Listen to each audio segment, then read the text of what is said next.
کربلا سے کوفے تک کا سفر زنجیروں میں جکڑا ہوا، تازیانوں کے سائے میں اور ظلم کے نعرے بلند ہوتے، ایک بی بی کے ارد گرد تلواریں، نیزے، زنجیریں اور چند قیدی۔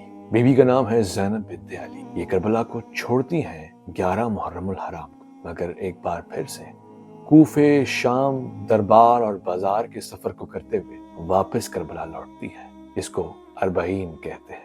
جب بی بی زینب بنت علی کوفہ پہنچی تو کوفے کی گلیاں حیران تھیں۔ وہی کوفہ جس نے امام حسین کو خطوط بھی لکھے، اسی کوفے میں سے بے شمار لوگ مدد کے لیے، نصرت کے لیے پہنچنے کے راستے میں دم بھی توڑ گئے، گرفتار بھی ہو گئے اور کچھ پہنچ بھی پائے۔ آج اسی کوفہ کے لوگ اہل بیت کو قیدیوں کی صورت میں دیکھ رہے تھے۔ بی بی زینب نے کوفے میں وہ خطبہ بھی دیا جس نے دلوں کو چیر کر رکھ دیا۔ آج جن کے الفاظ بھی تاریخی گونج کی حیثیت میں ہر کان اور ہر دل میں بے وست ہو رہے تھے۔ آپ نے فرمایا، تم نے امام کو بلایا تھا مگر ان کا ساتھ نہ دیا، تم نے حق کو پہچانا مگر اس کا دفاع نہ کیا۔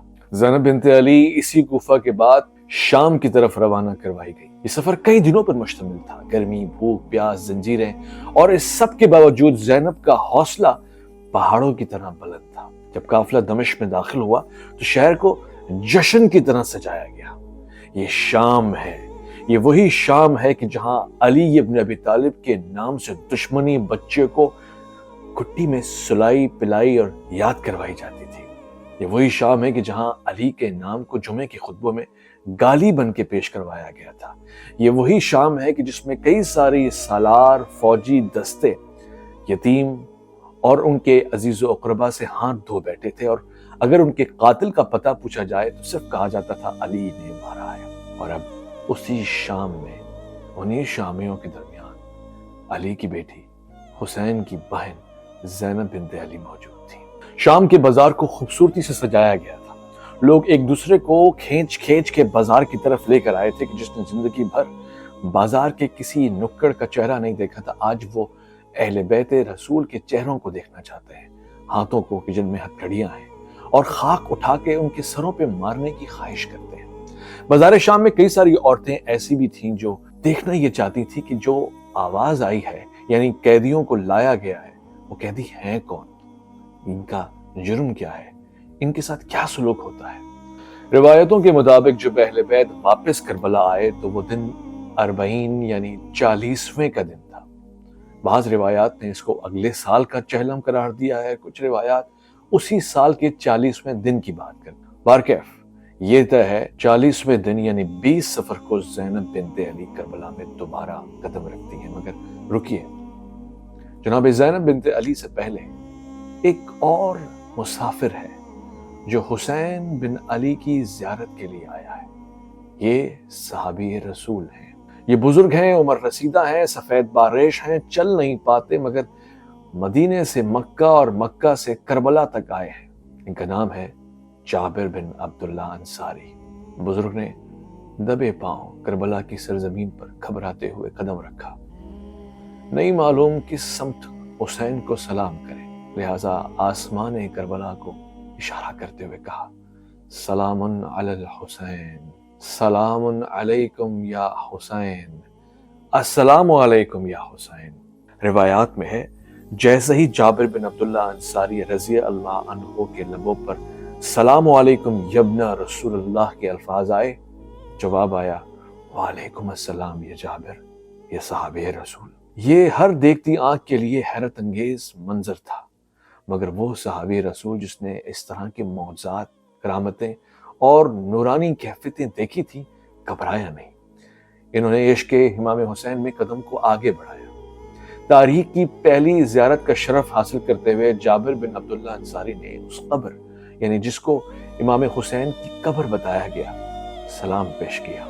شیخ طوسی نے مصباح المتحجد میں لکھا ہے کہ 20 صفر وہ پہلا دن تھا کہ جب جابر بن عبداللہ انصاری امام حسین سے ملنے کربلا پہنچے۔ وہ امام حسین کے پہلے زائر۔ ان کے ساتھ ان کے شاگرد عطیہ اوفی بھی وہاں موجود تھے۔ اس وقت جابر بہت بوڑھے ہو چکے تھے، بینائی تقریباً نہ ہونے کے برابر تھی، مگر عشق رسول، عشق اہل بیت رسول انہیں اتنی دور سے کربلا کے میدان میں لے آیا تھا۔ جابر جو ہی کربلا کے صحرا میں داخل ہوئے، پہلے فرات کی جانب گئے۔ روایات کے مطابق جابر نے فرات کی دریا میں غسل کیا، صاف کپڑے پہنے، خوشبو لگائی اور پھر اللہ کا ذکر کرتے ہوئے آہستہ آہستہ قبر امام حسین کی جانب روانہ ہونے لگے۔ چونکہ جابر بن عبداللہ انصاری آنکھوں سے دیکھ نہیں سکتے تھے، لہٰذا انہوں نے اپنے شاگرد یا اپنے ساتھی عطیہ اوفی سے کہا، میرا ہاتھ قبر پر رکھ دو، قبر حسین کہاں پر ہے؟ جو ہی جابر نے اپنا ہاتھ قبر امام حسین پر رکھا وہ بے ہوش ہو گئے۔ جابر بن عبداللہ انصاری کے ساتھ موجود عطیہ نے فرات کا پانی جو اپنے ساتھ جمع کیا تھا جابر بن عبداللہ کے چہرے پہ چھڑکا اور انہیں ہوش آ گیا۔ جابر جو ہی ہوش میں آئے بے ساختہ لبوں سے کہنے لگے، یا حسین، اے حسین، اے حسین۔ جابر کی آنکھوں سے مسلسل آنسو رواں تھے، یوں لگ رہا تھا کہ جیسے خواب میں انہوں نے کسی کی زیارت کی ہو اور ایسے دردناک ہولناک مناظر دیکھے ہوں کہ جو زبان پہ آ نہیں سکتے۔ اگر کچھ زبان پہ آ سکتا ہے تو وہ بس یا حسین کے الفاظ تھے۔ اوفی نے جابر بن عبداللہ انصاری سے پوچھا، آپ نے کیا دیکھا ہے، کیا معاملہ ہے؟ اور اس کے بعد جابر کہنے لگے، میں نے جو کچھ دیکھا ہے بیان نہیں کر سکتا، مگر ہمارے پاس وقت بہت کم ہے، ہمیں اطراف میں حسین کے شرکا، رفقا، ساتھیوں اور جانثاروں کی زیارت کرنی ہے۔ میں نہیں چاہتا کہ حسین ناراض ہو، اور اب مجھے حسین کے بھائی کے پاس لے جاؤ، ان مقدس ارواح کے پاس لے جاؤ کہ جنہوں نے حسین کے اوپر جان نچھاور کر دی۔ اور اس کے بعد جابر بن عبداللہ انصاری امام حسین کے انصار اصحاب کی قبروں کے پاس جا کر فرمانے لگے، السلام علیکم یا ارواح حلت بفناء الحسین۔ ان مقدس روحوں کو جابر بن عبداللہ انصاری کا سلام ہو، ایک صحابی رسول کا سلام۔ جابر فرماتے ہیں، میں گواہی دیتا ہوں کہ ہم بھی تمہارے ساتھ ہیں، تمہارے راستے پر ہیں۔ ساتھ ہی پاس موجود عطیہ اوفی کہنے لگا، ہم نے تو نہ تلوار چلائی نہ شہادت پائی، ہم ان کے راستے پہ کیسے ہیں؟ جابر فرمانے لگے، میں نے رسول خدا صلی اللہ علیہ وآلہ وسلم کو فرماتے ہوئے سنا ہے، جو کسی قوم سے محبت کرے قیامت میں اسی کے ساتھ ہوگا، ان کے عمل کو پسند کرتا ہوگا تو وہ اس میں شریک کار ہوگا۔ اربعین کے حوالے سے مختلف روایات موجود ہیں، اور میں آپ کو آغاز میں بتا چکا ہوں کہ ایک روایت کہتی ہے کہ یزید نے اہل بیت کو شام سے رخصت کر دیا۔ اہل بیت نے درخواست کی کہ پہلے کربلا جانا ہے، اور اس کے بعد قافلہ 20 سفر کو کربلا پہنچ گیا۔ بارکیف اس ایک وقت میں حضرت جابر یعنی صحابی رسول اور اہل بیت رسول یعنی جناب امام زین العابدین علی ابن الحسین اور بی بی زینب والا قافلہ بھی ایک ہی وقت میں کربلا پہنچ گیا۔ جابر کو جیسے خواب میں کسی نے اس بات کا پہلے سے اندیشہ دے دیا تھا۔ جابر بن عبداللہ انصاری نے اپنے ساتھی عطیہ اوفی سے کہا کہ خبردار، وقت بہت کم ہے، ایک قافلہ آ رہا ہے، پہلے مجھے اس کی پہچان کرواؤ، اگر وہ ابن زیاد کا قافلہ ہے یا یزید کے سپاہی ہیں تو پھر ہم پیچھے ہٹ جائیں گے، ہم ان سے گفتگو نہیں کریں گے، ہم ان سے مقابلہ بھی نہیں کریں گے، مگر اگر وہ قافلہ علی ابن الحسین کا ہے تو مجھے فوراً ان کے پاس لے جانا اور ان کے لیے راستہ ہموار کرنا۔ کچھ ہی دیر میں جیسے ہی خبر ملی کہ قافلہ آن پہنچا ہے اور عطیہ توفی نے اس بات کی تصدیق کر لی کہ یہ امام زین العابدین یعنی حسین ابن علی کے بڑے بیٹے علی ہیں، تو فوراً سے جابر کے پاس گئے۔ جابر جیسے پہلے سے ہی اس خوشبو کو پہچان گئے تھے، بزرگ کمر کا سہارا لیتے ہوئے اٹھے، آگے بڑھے، امام کے ہاتھوں کو چوما، قدموں پہ گر پڑے اور رونے لگے۔ بعض روایات میں ہے کہ اسی وقت امام زین العابدین نے امام حسین کے سر مبارک کو اپنے ہاتھوں سے جسم اقدس کے ساتھ دفنایا، لیکن اس کے باوجود دیگر روایات موجود ہیں کہ معجزے سے، اعجاز امامت سے علی ابن الحسین 11 یا 12 محرم ہی کو اس سر اقدس کو سپرد خاک کر چکے تھے۔ مگر رکیے، ایک واقعہ اور بھی پیش آیا۔ ایک خاتون، ایک شیر دل خاتون جناب زینب بنت علی بھی کربلا آئی ہے نا۔ روایات میں ہے کہ جناب زینب بنت علی بے ساختہ قبر امام حسین سے لپٹ کر روئیں، اور ایسا روئیں کہ جیسا کسی آسمان اور زمین نے رونے والے کو روتا نہیں دیکھا۔ آپ امام حسین سے بے پناہ پیار کرتی تھی، آپ نے بڑی مشکل سے امام حسین کو الوداع کہا تھا۔ قید، سلاسل، زنجیریں، طوق، دربار اور بازار کے بعد واپسی اپنے بھائی سے ملتی ہوئی زینب آنکھوں میں آنسو مگر ایک مسرت اور ایک امانت کے حفاظت سے لوٹ لانے کے اوپر خوش تھی۔ آپ نے امام حسین سے درخواست کی کہ میں آپ کے فرزند علی ابن الحسین کو واپس لے آئی ہوں، مگر میں سکینہ بنت حسین کو نہ لا سکی۔ وہ زندان میں قیدی کی حالت میں شہید ہو گئی۔ روایات میں ہے کہ اہل بیت کرام نے 3 سے 7 روز اس مقام پر رک کر گریہ کیا، عزاداری کی، امام حسین کے مصائب اور دکھوں کو یاد کیا، تاریخ میں لوگوں کو موقع دیا کہ اس ناگہانی آفت اور اس ہمیشہ رہنے والی قربانی کو یاد کر سکیں۔ جناب زینب بنت حسین اب مدینے کی جانب رواں دواں ہونے لگی۔ امام زین العابدین جو ہی مدینے میں داخل ہوئے، قافلے کو رکوایا گیا۔ مشہور روایات کے مطابق انہوں نے بشیر بن جزم کو شہر بھیجا تاکہ لوگوں کو امام حسین کی شہادت کی خبر پہنچائی جا سکے۔ بشیر مسجد نبوی میں پہنچے اور دردناک اشعار پڑھے۔ آپ فرماتے ہیں، اے اہل یثرب، اے اہل مدینہ، رہنے کا لطف نہیں رہا، حسین شہید ہو چکے ہیں۔ یہ اعلان سنتے ہی مدینے میں کوہرام مچ گیا، لوگ گھروں سے نکلے، پورا شہر شور اور شرابے میں مشغول ہو چکا تھا۔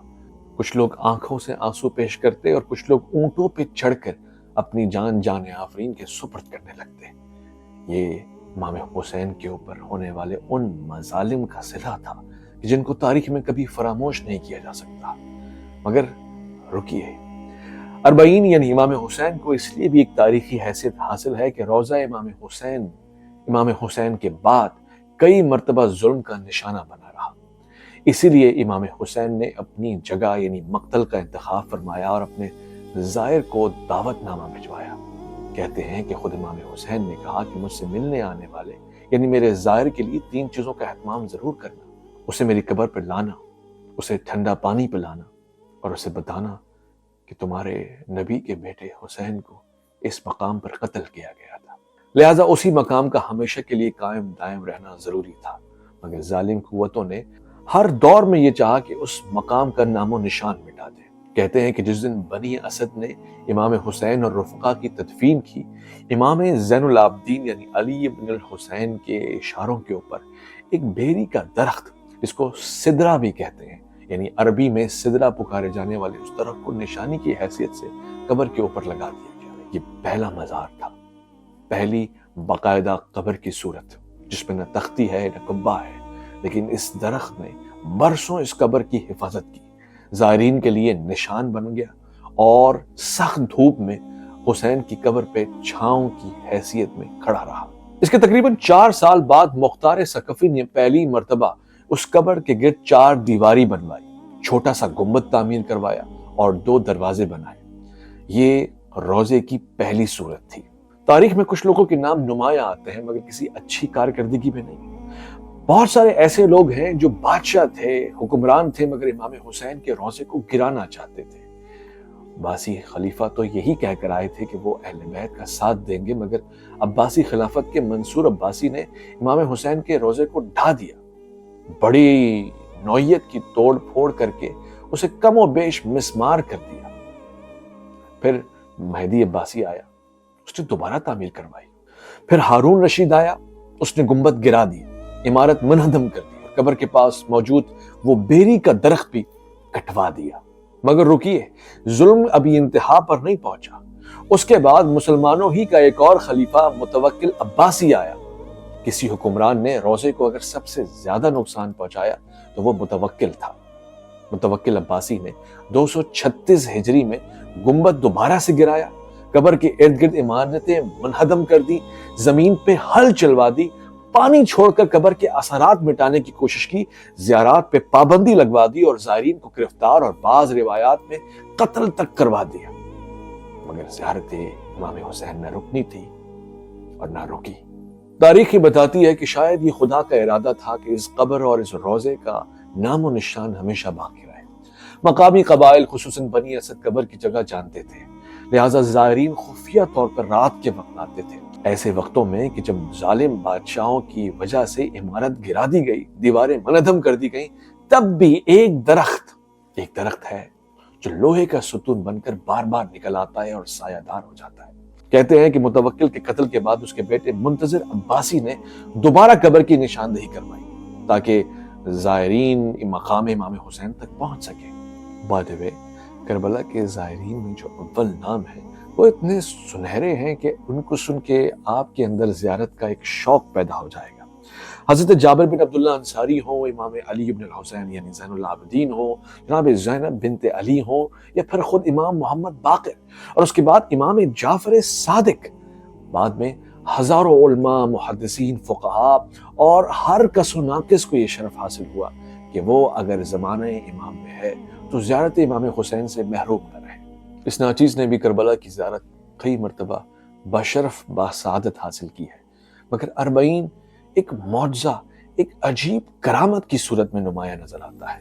وہ سرزمین کی جس کی اپنی تاریخی حیثیت بہت قدیم ہے، اس کی آبادی بہت مختصر ہے، وسائل اس سے بھی زیادہ محدود ہیں، مگر 40 حسینی میں ایسا لگتا ہے کہ وہ اپنی باہیں کھول دیتی ہے، زمین وسیع ہو جاتی ہے، 4 کروڑ تک لوگوں کو اپنے دامن میں سمو لیتی ہے، اور ہر ایک کو پیاس، اور ہر ایک کو پانی کی پیاس سے لے کر کھانے کی خوراک تک کی ہر ضرورت پوری ہوتی ہوئی نظر آتی ہے۔